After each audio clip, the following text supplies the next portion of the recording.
موت کے فوراً بعد انسان اپنے آپ کو کہاں محسوس کرتا ہے؟ موت کے بعد انسان اپنے آپ کو کہاں محسوس کرتا ہے؟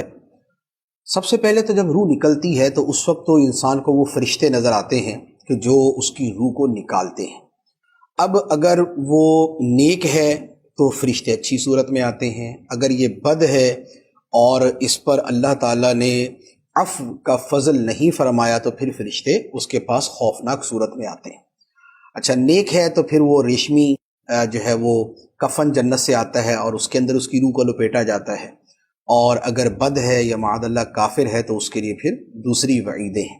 اب اس کے بعد یہ ہے کہ وہ اپنے آپ کو کہاں محسوس کرتا ہے، تو یہ فرشتے اس کی روح کو لے کر آسمانوں کی طرف بلند ہوتے ہیں۔ کسی کے لیے آسمان کے دروازے کھول دیے جاتے ہیں اور وہ روح جو ہے وہ اوپر چلی جاتی ہے، پہلے آسمان پہ، دوسرے آسمان پہ، حتیٰ کہ رب کی بارگاہ میں پیش ہوتی ہے۔ اور کچھ روحیں وہ ہیں کہ جن کے لیے آسمان کے دروازے نہیں کھولے جاتے تو ان کو واپس زمین پہ بھیج دیا جاتا ہے۔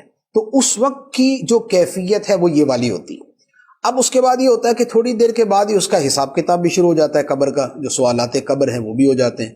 تو اس وقت وہ کیا محسوس کرتا ہے؟ اس وقت تو وہ خود اپنے آپ کو یہ محسوس کرتا ہے کہ قبر کے اندر میرے سامنے فرشتے ہیں اور میں ان کے سوالات کے جوابات دے رہا ہوں۔ پھر آگے اس کے بعد مزید بہت سی صورتیں ہوتی ہیں۔ نیکوں کی ارواح کے جدا مقام ہے، بدوں اور کافروں کی ارواح کے جدا مقام ہیں۔